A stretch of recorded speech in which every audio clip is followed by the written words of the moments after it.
یەکەم ڕۆژی مانگی حوزەیرانە و ڕۆژی گیانی مناڵانە. لە قەزای دەربەنیخان پێشبڕکێکی مەلەوانی بۆ مناڵانی قەزاکە ئەنجامدرا. زیاتر لە 50 مناڵ بەشدار بوون و ژمارێکی زۆر لە مناڵانیش بانگێشکرا بوون بۆ بینینی پێشبڕکێکە و بەسەربردنی چەند کاتێکی خۆش. ئەمڕۆ ڕۆژی مەلەیە، من هاتوون لەگەڵ هاوڕێکانمان بۆ پشبڕکەی مەلەوانی. ڕۆژێکی جیهانی مناڵانە، ڕۆژێکی خۆشمان بەسەر برد. باز بۆ مامۆستاکان بۆ ئەو کەسانەی کە پێشبڕکێکیان پێکردین.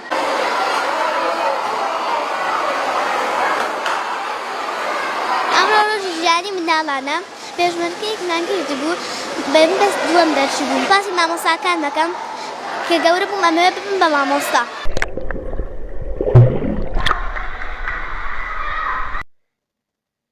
لە کۆی 50 مناڵی بەشداربووی پێشبڕکێکە دەیەکەمی مناڵەکان خەڵات کران. جارێکی تریش پێشبڕکێ بۆ یەکەمەکانی سەرجەم گروپەکان ئەنجام درایەوە. ئەحمەد توانی ببێتە یەکەمی سەراستی قەزاکە.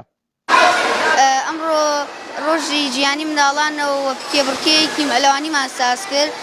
توانیم پلەی یەکەم بەدەست بێن و زۆر دڵشم خۆشە. سوپاسی مامۆستاکان، سوپاسی کەسانن کە کێبڕکەکەیان ساز کرد.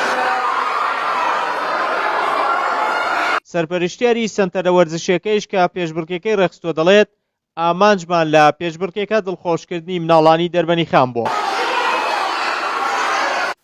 ئەمڕۆ یەکی 6 ڕۆژی جیهانی مناڵانە بۆ بۆنەوە توانیمان وەکو بەڕێوەبەر و سەرپەرشتیاری پرۆژەی سپۆرت سەنتەر لە دەربەنیخان پێشبڕکێ ساز بکەین بۆ ئەو منداڵانەی کە بتوانین لەم ڕۆژە پلانی کەمیشتمێ بتوانین دڵیان خۆشکەین بۆ بۆنەوە چەند مناڵێک توانیان پلەی یەکەمە دەست بێنێن لەلایەن سەرپەرشتیار و ڕاهێنەرانەوە خەڵات کرا.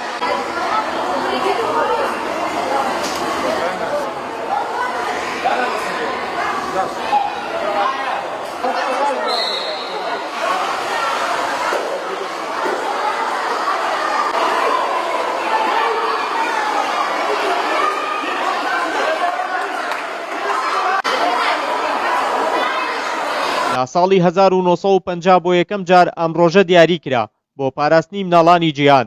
ئەمڕۆ لە کاتێکدا ئەمیادە دەکرێتەوە لە کوردستان دەکرێت بپرسین پاش 71 ساڵ لە دیاریکردنی ڕۆژەکە دۆخی مناڵانی هەرێمی کوردستان چۆنە؟